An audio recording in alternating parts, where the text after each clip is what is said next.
이 재판을 위해서 또 서명 활동이 또 활발하게 시작되고 있습니다. 그리고 또 무엇보다도 해외에서 우리 애국 동포들이 우리 조국의 현실을 보면서 안타까워하는 중에 우리 공화당을 희망으로 보고 많은 분들이 또 후원하고 또 기대하고 또 지켜봐 주시는데, 오늘도 이렇게 방송을 통해서 뵙게 돼서 반갑습니다. 또한 많은 우파 국민들이 정권 교체를 해놨지만 윤석열 정부가 좀 여러 가지로 무능하고 아마추어적인 그런 모습을 보고 안타까워하는 그런 국민들도 많고, 또 일부에서는 윤석열과 한동훈이가 정복 좌파를 뿌리 뽑을 것과 같은 그런 메시아로 아주 기대하면서 열렬히 신봉하는 그러한 또 분들도 아직 계십니다. 또 정복 좌파는 정복 좌파대로 이재명 당대표인 이재명 리스크 때문에 굉장히 흔들리고 있고, 또 야당 내에서도 이제 온건한 전통 야당 세력들이 내년 후년 총선 때문에 굉장히 불안해하면서 정말 이합집산의 그런 상황이 오늘날 정치 상황입니다. 그래서 제가 지난주부터 이제 일주일에 한 번 하는 이 방송을 1, 2부로 나눠서 1부는 정치 삼국지다라고 하는 그런 제목으로 우리 조원진 대표님께서 한 주간 동안 방송하시거나 또 발언하시거나 연설하시거나 또 여러 가지 활동하는 것들을 제가 부족하지만 리뷰를 하고, 그리고 박정희 대통령 각하 특집으로 오늘 이제 4번째 강의를 하게 되는데, 그래서 1부는 조원진 대표님의 방송에 대한 리뷰, 그리고 2부는 박정희 대통령 각하에 대한 시리즈 강의 계속 이어나가도록 하겠습니다. 자, 오늘이 12월 9일이죠. 12월 9일이 무슨 날입니까? 2016년 12월 9일 바로 국회에서 박근혜 대통령에 대한 탄핵 소추안을 의결한 날입니다. 많은 분들이 아시는 것처럼 이 탄핵 소추의 내용도 굉장히 부실하죠. 신문 기사와 공소장 내용, 공소장이라는 걸 뭡니까? 아직 재판이 결론이 나지 않은 그런 공소장 내용을 가지고 제출을 했고, 또 탄핵이라는 것은 정말 어떤 의미에서 삼권 분립의 대통령 중심제에서 대통령을 탄핵한다는 것은 굉장히 중요한 사안이기 때문에 국회에서 반드시 여러 가지 토론을 거쳐서 해야 됩니다. 사안별로.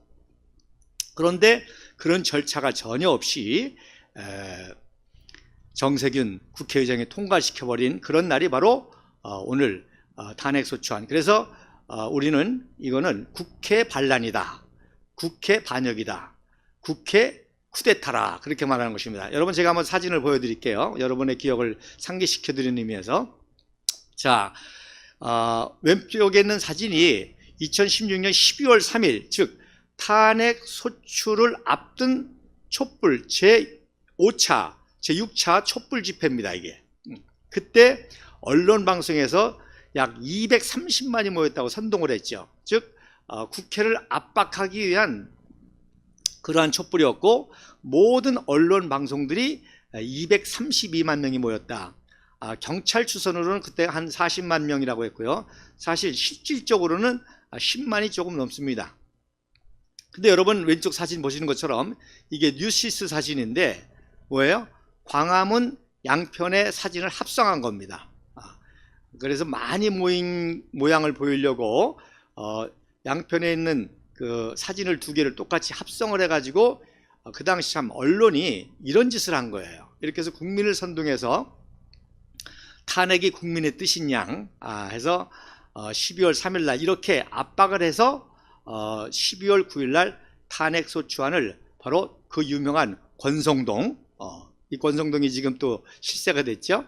그때 탄핵에 앞장섰던 특검 이 윤석열 친구인데, 이 윤석열을 결국 데려다가 자당의 또 후보까지 만들어서 거기에 윤핵관 실세라고 지금 날뛰는 게 이게 바로 권성동 의원입니다.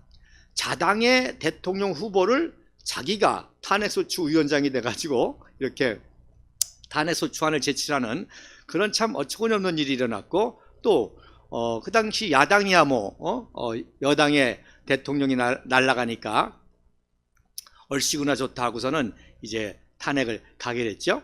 그런데 놀라운 것은 원래 이렇게 탄핵을 하려고 했던 거는 이제 여야가 내각제를 해서 권력 나눠먹기를 하려고 했던 겁니다. 그러니까 박근혜 대통령 퇴임 1년을 남겨놓고 그 당시 집권 여당 이 김무성, 유승민, 이 권성동 또 이명박 대통령이 전 대통령이 차기는 내가 세운다 라는 말을 했듯이 이 세력들이 종북 좌파와 야합을 해서 탄핵 이후에 내각제 개헌을 해서 권력 나눠먹기를 하려고 했는데 막상 탄핵이 진행되고서는 촛불이 진행되다 보니까 너무너무 세력이 크거든요. 그러니까 종북 좌파들이 야 우리가 왜 권력을 나눠먹냐, 이번에 정권을 찬탈하자. 그래서 그때 갑자기 12월 추운 날에 무슨 구호가 나옵니까? 벚꽃 대선의 구호가 나오죠.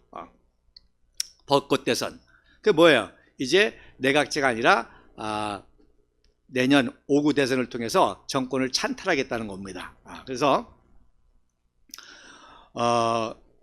이게 역사가 끝날 줄 알죠. 우리는 이렇게 기억하고 있습니다. 그래서 반드시 이 집권 여당의 배신 세력과 야당 종북 좌파 세력의 야합한 이 국회 반역, 이 국회 쿠데타를 우리가 반드시 역사의 심판대에 올려놓을 거라고 저는 그렇게 생각하며, 제가 이 제목을 정치 삼국지라고 한 이유가 이때 어떤 의미에서 대한민국 정치의 삼국이 형성이 된 겁니다. 무슨 말이냐? 바로 보수 우파 위장 보수 우파 세력과 종북 야당 이 세력과 바로 탄핵이 잘못됐다, 배신이 잘못됐다, 보수파가 무너졌다 라고 해서 나온 세력이 태극기 세력 아닙니까?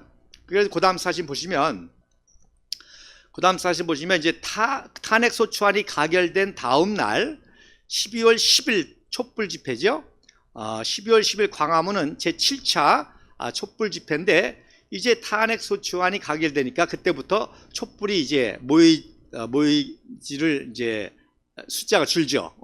뭐 말씀드린 대로 12월 3일 날 6차 때 언론이 230만 모였다고 선동을 했으니까 그 이후로는 이제 촛불의 동력은 줄어들었지만 이제 반대로 이제 점점점 모여진 태극기 세력들이 이제 모이기 시작해 가지고 소라탑에서 아마 제가 기억하기로는 제1차 태극기 연합 집회로 탄기국이라는 것을, 즉 탄핵 기각 국민총 걸기, 즉 탄핵 소추가 결정이 됨으로 말미암아 헌재로 넘어갔잖아요. 박근혜 대통령은 이제 직무가 정지가 되고 헌재 판결이 나올 때까지 3개월 동안 직무 정지가 되고, 그리고 이제 헌재에서 탄핵 심사를 하기 때문에 그때부터는 이제 탄핵 기각을 외치는 이 태극기 집회가 폭발적으로 늘어나기 시작했습니다. 그래서 이게 12월 10일 날 소라탑에서 제1차 탄기국 집회가 있던 날입니다.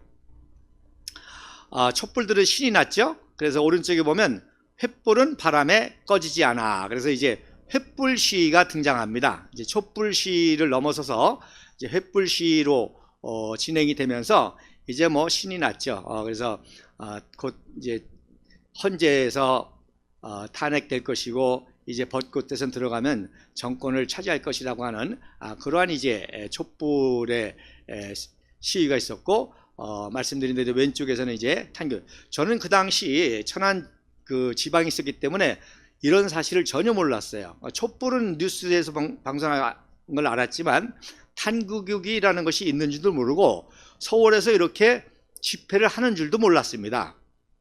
다만 그냥 안타까워하는 그런 중에 이제 어느 순간 어느 분이 유튜브를 소개해 주셔가지고 이런 사실을 나중에 알게 됐는데, 자 어쨌든지 간에 이렇게 태극기 집회가 활성화되면서 또 새로운 이 보수파의 물결이 이제 휘몰아치기 시작했죠. 이게 바로 이때부터 어떤 의미에서 대한민국의 정치 삼국지가 형성이 되는 순간입니다.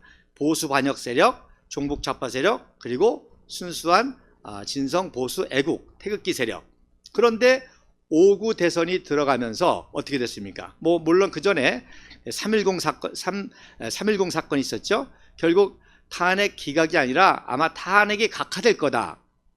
저도 이제 그렇게 생각을 하고, 저는 이제 3월 10일 날 헌재 재판 때 이제 시위를 할 때 저도 당연히 탄핵 각하가 되겠지 하고 그 탄핵 각하에 대한 연설을 하려고 제 순서가 돼서 계단에 올라가려고 하는데 파면됐다고 하는 소식을 누가 전해주면서 막 아수라장이 됐죠.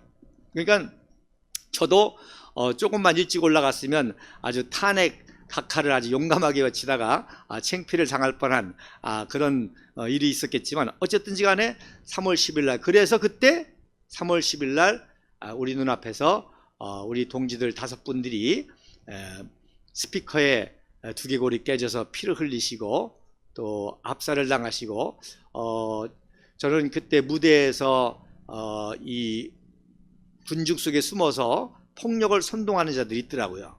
그리고 또 거기에 많은 국민들이 막 부안해동할 때 그걸 좀 안돈시켜 보려고 애국가를 이제 부르면서 안돈시키려고 이렇게 노력하는데 그 사이에 이 지하도로 가려던 분이 경찰이 지하도 그 유리문을 내리는 바람에 그 유리문에서 압사당하셔서 돌아가신 분이 있더라는 거예요. 그 얘기 무슨 얘기입니까? 경찰이 앞에서 다 봤다는 얘기죠. 경찰이 그 지하철 안에서 유리문을 내리고 거기에 사람이 밀려가지고 그 유리문에서 압사당하는 것을 경찰이 보면서도 이 국민을 애국 국민들을 살려주기는커녕 방관하고 결국 이렇게 해서 5분씩이나 돌아가는 그런 비극이 있었죠. 그런데 이제 5구 대선이 딱 들어서면서 어떻게 됐습니까? 제가 공식 카페에도 글을 썼고 또 우리 조원진 대표님께서 지난 원래 때 그 비화를 얘기해 주시더라고요. 5월 9일 날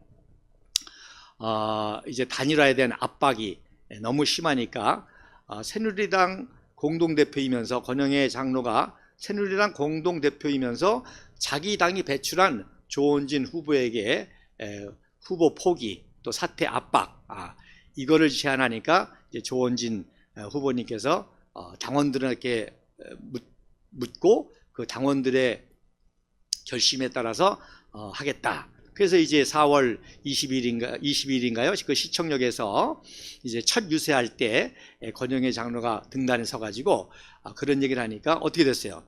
뭐 당원들이 난리가 났죠.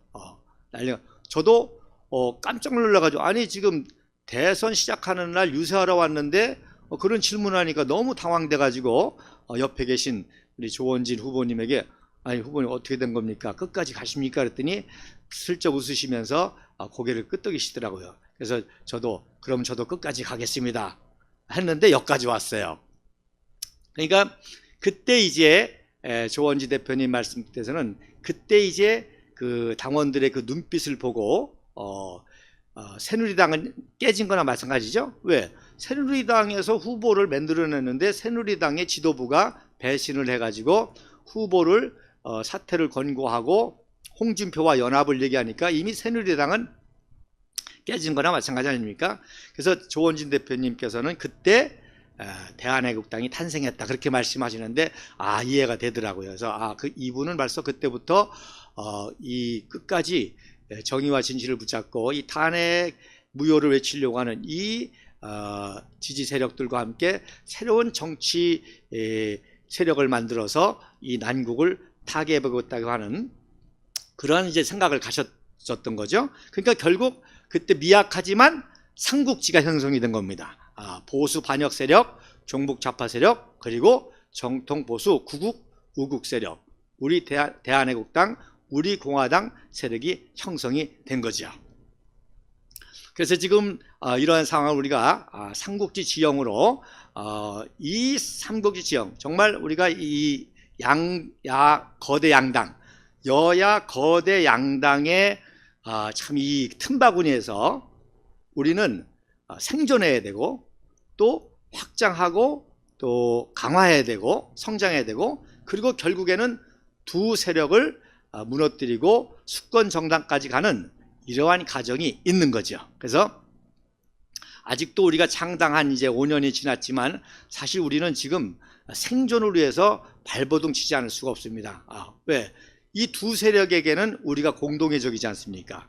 종북좌파는 반공주의를 표방하는 우리공화당 아주 적대적으로 생각하고, 또 지금 윤석열 정부의 다는 아니지만 물론 거기에도 아직도 친박 세력이 남아있고 또 순수한 세력이 남아있지만, 그래도 지금 말씀드린 대로 그 탄핵 소추안을 했던 위원장 권성동이가 거의 실세노로 타는 윤핵관이고, 또 그 권성동이 그 세력이 종북좌파의 검찰총장을 데려다가 대통령을 이렇게 세운 거 아닙니까? 그렇기 때문에 그 탄핵이라고 하는 아킬레스건을 쥐고 있는 게 또 우리공화당입니다. 그러니까 윤석열 정부 입장에서도 우리가 그들의 적이긴 하지만, 그러나 또 자기들의 실질적인 정적인 종북 좌파 세력과 가장 강렬하게 또 싸우는 우리공화당이기 때문에 그야말로 계륵인 거지, 계륵. 이거 먹어버리자니 아깝고, 또 버리자니 아깝고, 먹을 수도 없고 버릴 수도 없고 그렇게 되는 겁니다. 그래서 그러다 보니까 우리 조원진 당대표님께서 종북 좌파 방송에 많이 출연하게 되는 이유도 여기 있습니다. 물론 언론 방송계가 지금 거의 종북 좌파가 장악을 했지 않습니까? 그렇기 때문에 뭐 거의 모든 언론 방송들이 종북 좌파 세력이고, 또 탄핵으로 인해서 국민들이 기존 언론 방송에 대한 불신이 심하니까 이제 뭐가 생겨요? 유튜버가 생기잖아요. 그러니까 이 종북 좌파 세력들도 생존을 위해서 유튜브를 합니다. 그러니까 조원진 대표님이 고정으로 나가는 사실 스픽스도 종북 좌파 언론계에서 일하던 그런 분입니다. 김종옥 박사 같은 분도 청와대 그 종북 좌파 노무현 정권 때 행정관 했던 분이고, 또 그런 종북 좌파 정권 때 통일부에서 일었던 아주 그쪽 세력의 핵심 멤버와 같은 그런 분들입니다. 그런데 그 종북 좌파 언론 방송, 신생 방송, 자기네들 이제 시청률 가지고 먹고 살잖아요. 초청을 하느냐? 지금 종북 좌파 이 야당이 아주 지지멸렬하기 때문에 이 야당이 윤석열 정부에 대한 공격이 안 먹혀 들어가는 거예요. 논리적이지도 않고 상식적이지도 않고. 그런데 조원진 대표는 아주 합리적이잖아요. 그래서 합리적으로 비판하고 잘한 건 잘했다 그러고 못한 거는 왜 못했는지 합리적으로 얘기하고, 심지어 대안까지도 제시하고 하니까 자기네들이 윤석열 정부를 비판하는 건 전혀 국민들에게 안 먹히는데, 오히려 조원진 대표님의 합리적인 비판을 정말 자기네들 대신해 주는 것 같으니까 그런 효과도 있고, 또 우리는 정말로 조중동, 종북좌파 다 우리 정의와 진실의 세력인 우리공화당을 다 무소화하기 때문에 전혀 방송에 노출을 안 시키는, 그야말로 조원진 우리공화당은 금기어가 될 정도인데, 이런 형태로 인해서라도 방송에 나가서 우리 조원진 대표님이 말씀을 하니까 종북 좌파 사람들까지도 조원진 우리공화당 국은 줄 알았더니 옳은 소리 하네, 합리적이네, 굉장히 부드럽네 하면서 우리는 이 삼국 지형에서 우리를 지금 확장해 나가는 그런 기회가 있는 거죠.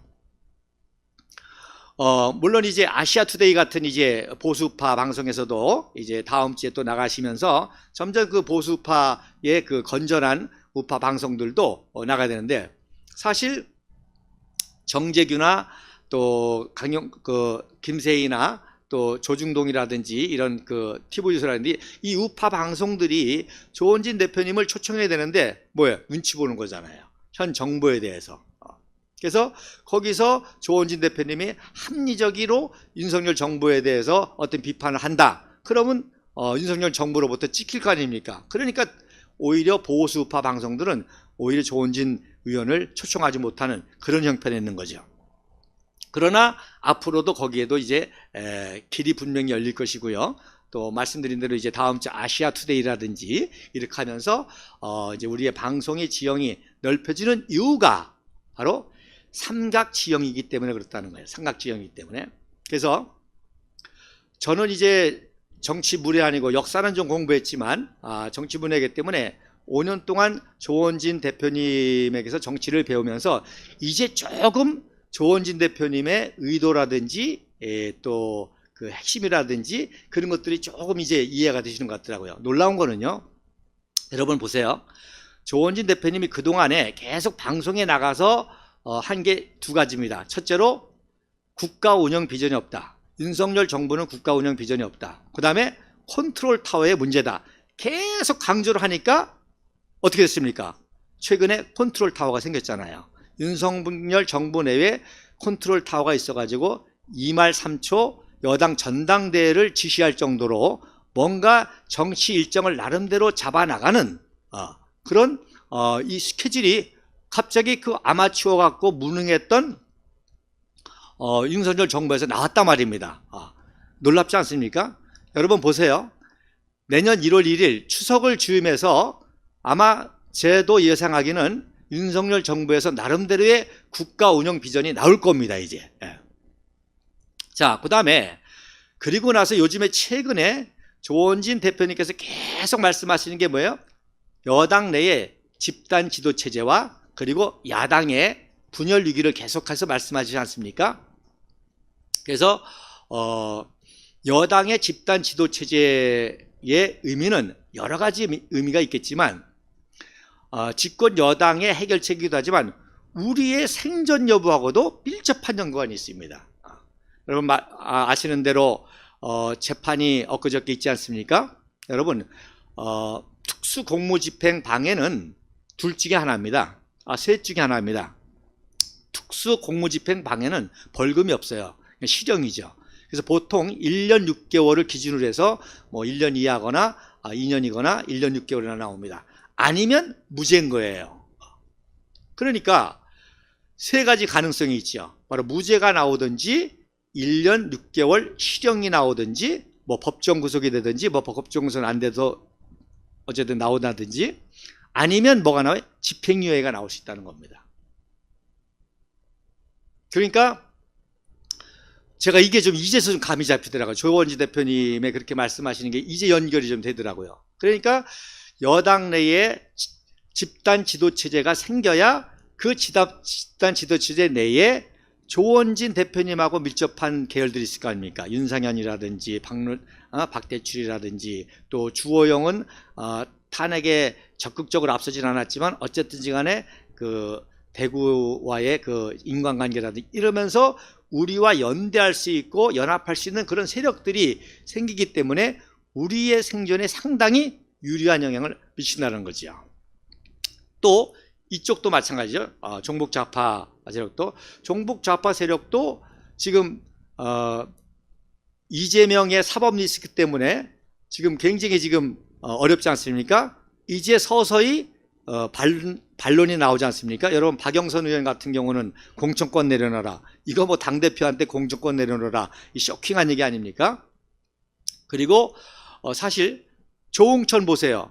박근혜 대통령 정부 때 청와대에 있었던 어떤 의미에서 우파 사람입니다. 근데 그 사람이 종북 좌파에 들어가서 국회의원이 되지 않습니까? 그러니까 이 야당 더불어민주당도 문제는 공천받아서 국회의원 되는 게 문제지 당장 눈앞에 자기가 국회의원 되는 게 문제지. 그러다 보니까 이재명의 사법 리스크가 굉장히 부담이 되니까 이제 당내에서 서서히 친명과 반명의 싸움이 일어나게 되고 그리고 심지어는 우리 조원진 대표님께서 아주 예언을 하니까 방송의 패널들이 깜짝 놀리면서도 수긍을 하더라고요. 윤석열과 나를 세운 유승민이가 바로 민주당에 들어갈 수도 있다는 가능성입니다. 하기야 종북좌파에서 칼부림했던 윤석열을 데려다가 보수파의 대통령을 세울 지경이니 하물며 또 이 윤석열과 대립각을 세운 그래도 보수파라고 하는 유승민을 데려다가 종북좌파의 색깔을 희석시키고 또 대구 경북 세력을 또 포함하고 온건한 그런 야당의 모습으로 포장할 수 있는 충분한 카드가 아닙니까? 이런 입장에서 또 이재명을 또 날카롭게 비판하는 우리 또 조원진 대표님의 역할이 그 사람도 자기네 말을 대신해 줄 수 있으니까 아무튼 이렇게 지금 돌아보면 정말 굉장히 복잡한 삼국지 시대다. 그래서 윤석열 정부와 종북좌파 그 두 세력 사이에 우리 공화당이 삼국을 형성하면서 아직까지는 세력이 미약하지만 그 틈바구니 속에서 생존하면서 그리고 확장하면서 강화해 나가면서 결국에는 점점 커져서 삼국을 통일하는 수권 정당으로 나가는 이런 중요한 때에 우리 당원 동지들이 정신 바짝 차리고 조은지 대표님의 이런 고도의 정치 철학에 맞게 우리가 행동해야 된다는 겁니다. 더 쉽게 말씀드릴까요? 어줍지 않게 무슨 뭐 집회하자, 민노총과 맞불 집회하자, 야 정광훈이하고 연대해야 되잖냐, 이런 뭐 그런 분이 많지 않겠지만 그런 어리석은 그런 생각을 할 때가 아니라는 겁니다. 아직까지도 우리는 계속 정중동하고 호시오부하고 요 두 세력 사이에서 최대한 우리가 생존하면서도 확장하면서도 강화하면서도 지금 국민적 분위기는 점점점 무르익어가지고 있지 않습니까? 어떤 의미에서 양당에 대한 분노와 환멸과 절망이 점점 크게 달하고 있습니다. 그래서 고정 30%, 하여튼 종북좌파는 죽어도 싫다, 그런 게 이제 30%. 어떻게 해서든지 반보수 세력으로 정권을 쥐어야 되겠다, 30%. 나머지 지금 40%가 절망하고 있는, 또 분노하고 있는 일반 중상층과 일반 국민들이란 말입니다. 그래서 이들을 우리가 포섭하고 또 끌어들이고 또 지지를 해야 되는데 결국 우리를 알려야 되잖아요. 그래서 지금 알릴 수 있는 방법은 딱 하나밖에 없습니다. 우리가 오프라인에서 홍보관도 열고 또 서명운동도 하고 이렇게 하지만 방송밖에 없는 거예요. 그리고 다행히 여러분 이 방송이 왜 중요한 거 아니 아시는 대로 촛불난동 5년 동안에 국민들이 이제 방송이 거짓말한다는 걸 알았지 않습니까? 그러니까 지금 기계적인 댓글 조작을 못 하잖아요. 여러분 실시간 댓글 들어가 봤지만 어떻게 돼요? 한 사람이 계속 못 올립니다. 시차를 두고 올려야지만 돼요. 그러니까 이제는 기계적인 여론 조작은 안 된다는 거야. 그러니까 무슨 얘기냐? 열심히 있는 손가락 파이터들이 생기면 이제 진짜 우리 여론을 장악할 수가 있다는 겁니다. 그 다음에 또 하나는 뭐예요? 자꾸 팩트체크라는 말을 하잖아요. 워낙 거짓말을 많이 하지 않았습니까? 워낙 거짓말을 많이 하니까 이번에도 MBC가 왜 깨갱하고 또 윤석열 정부가 당당해요? 왜? 거짓말이니까 MBC가. 그래서 이제 중요한 건 팩트체크입니다. 팩트체크. 그만큼 사실과 진실이 중요해졌다는 거예요. 그러니까 무슨 말입니까? 옛날처럼 그렇게 선전선동 못한다는 거예요. 그러니까 지금 왜 민노총 시위가 동력을 잃어버렸냐? 옛날 같으면 그 화물연대 무슨 이 시위를 미화하고 뭐 하면서 막 언론 방송이 할 텐데 이제는 나름대로 팩트를 가지고 공정하게 하고 또 어쨌든 보수 정권이라고 잡았기 때문에 보수 세력에서 극렬하게 반대하고 문제점들을 지적하니까 아주 팽팽하게 여론이 맞으면서 더 이상 선동을 못하고 안 먹히는 거죠. 이럴 때에 5년 동안 줄기차게 정의와 진실을 외친 우리 공화당, 특별히 우리 공화당을 대표하는 여러분들의 목소리를 대변해주는 조원진 대표님의 방송을 바로 열심히 손가락으로 퍼나르고 해서 이 확장을 시키는 것이 우리의 생존과 확장과 강화와 그리고 결국에는 수권 정당까지 나갈 수 있는, 그래서 우리 온 국민이 우리 공화당의 정의와 진실 이걸 알아갈 때에 위대한 역사라는 거죠. 자, 마지막으로 한 사진 보고 강의로 넘어가도록 하겠습니다. 자, 5.16은 사실 무혈혁명입니다. 그 당시 방송이 5.16 무혈군사혁명이라고 했습니다. 자, 촛불도 혁명이라고 그러죠.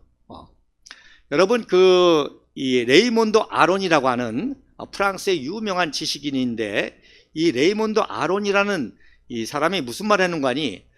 혁명이 성공하면 혁명의 이름으로 모든 것이 용서된다. 그런 유명한 말을 했습니다. 그러면 혁명의 성공과 실패의 기준이 뭡니까? 딱 하나예요. 공약입니다. 자, 모든 혁명은요 나름대로 좋은 공약을 내놓습니다. 좋은 공약을 내놓고 혁명을 하죠. 그러면 혁명의 성공의 근거가 뭡니까? 공약대로 이루어지면 성공한 거예요. 자, 촛불도 혁명이라고 그러죠. 저들 촛불 혁명이라고 그러죠. 그럼 촛불 혁명에 공약이 있어야 될 거 아니에요. 공약이. 촛불 혁명의 이념과 가치와 프로파간다가 있어야 될 거 아닙니까? 그것이 과연 성공했느냐? 그것대로 됐느냐? 어떻게 됐어요? 정권을 탈취당했지 않습니까? 그럼 좋다 이거예요. 정권을 그래서 종북좌파가 5년 동안 잡았습니다. 어떻게 됐습니까? 성공했습니까? 원전 망가뜨렸죠. 안보 망가뜨렸죠. 서해에서 우리 공무원 물에 빠진 사람 탈북몰이 해가지고 죽였죠. 또 강제 북송시켰죠. 코로나로 국민 중상층 작살냈죠. 놀라운 거는요, 5.16 혁명공약 여러분 아시는 것처럼 6가지인데 6번째는 의례적인 정치적인 멘트고 언제든지 성명과급이 수행이 되면은 민정이양한다라는 그거고요. 1, 2, 3, 4, 5번 어떻게 됐습니까? 100% 아니 100% 정도가 아니죠. 200% 성공을 했죠. 반공을 국시로 삼는다. 그래서 반공주의로 공산주의를 완전히 극복한 한강의 기적을 이뤘고 또 유엔의 헌장을 준수해서 국제협약을 일으킨다. 바로 우리 국제외교가 지금 자유우방 국가가 저 제3세계까지 동구권까지 다 무너뜨리고 했지 않습니까? 모든 부정부패와 구악을 일소하고 그래서 제일 먼저 한 게 이제 깡패 때려잡고 또 서정세신 공무원 하고 여러분 비교해 보세요. 역대 모든 정권의 부정부패를 비율을 조사해 보세요. 여러분 김영삼 때 소통령 김현철 비리, 김대중 때 홍삼 트리오, 홍업, 홍걸, 홍삼 트리오 세 아들 비리, 이명박, BBK 비리. 그러나 박정희 대통령 상징적으로 비리가 없지 않습니까? 개인적으로. 박근혜 대통령도 마찬가지고. 그 다음에 기아 선상에서 허덕이는 민생고를 시급히 해결하고 국가 자주 경제를 제거하는 자주 경제 정도가 아니라 이제는 세계 경제 4위까지 올라가는 그런 놀라운 역사를 이뤘습니다.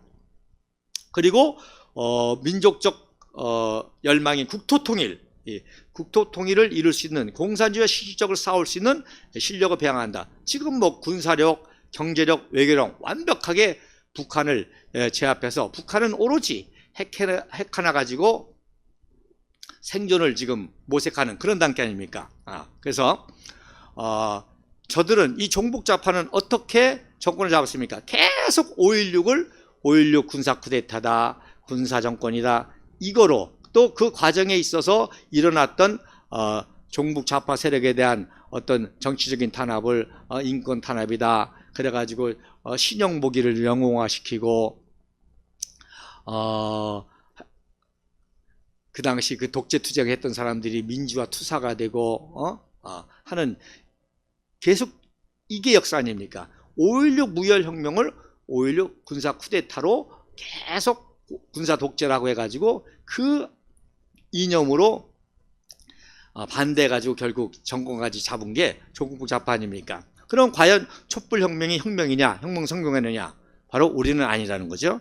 촛불은 쿠데타 정도가 아니라 정말로 나라를 망가뜨리는 기습 제2의 적화통일과 같은 그러한 촛불이고 국회 탄핵이고 헌재 사법부의 반역이고 반역의 역사다. 그래서 모든 지식층들이 다 반역한 그런 반역이다라는 것을 우리가 인식하기 때문에 그래서 5.16 박정희 대통령의 반공정신을 계속 우리가 개성하고 또 이승만 박사의 건국정신 개성하고 박근혜 대통령의 자유통일을 개성해 나가는 그야말로 제3세력 또 정치 삼국지의 새로운 통일 세력으로 나가고 있다는 겁니다. 자, 이렇게 어처구니가 없는데도 이 양당 세력이 유지되는 이유가 뭐예요? 제가 이 사진에 레이몬드의 또 명언 하나를 기억하는데 People obey the strong one. 보통 국민들은 권력에 복종한다는 거예요. 오로지 존경하는 것은 의인에 의해서만 존경한다는 겁니다. 무슨 말입니까? 여러분 지금 종북 좌파 세력이 사실 좋아서 지지한다기보다도 거기에 하나의 권력이 있으니까 그 권력에 복종해서 뭔가 자기 유익을 찾고 자기 이득을 찾고 또 보수 반역 세력이지만 그래도 보수라는 명목으로 그 권력에 따라붙는. 여러분 우리는 그걸 목도하지 않습니까? 그 태극기 세력들이 권력에 쫓아다니고 홍준표 쫓아다니고 황교안 쫓아다니고 또 홍준표 쫓아다니고 또 이제 윤석열 쫓아다니고. 왜? 그들이 존경스러워서가 아니라 뭐예요? 권력이 있으니까, 스트롱이니까. 여당의 스트롱, 야당의 스트롱. 그러니까 국민들이 쫓아다니고 그래서 촛불도 일어나고 어처구니 없는 윤석열 정부가 세워지기도 하는 것. 그러나 우리는 국민을 믿습니다. 우리 국민들은 어느 순간 정의를 리스펙트, 존경하고 진실을 사랑하고 그래서 5년 동안 정의 진실 투쟁을 한 우리 공화당 이 제3세력으로서 이 양당의 틈바구니 속에서 생존하고 확장하고 강화해서 결국 수권 정당으로까지 나가는 그런 역사를 이뤄나가십니다.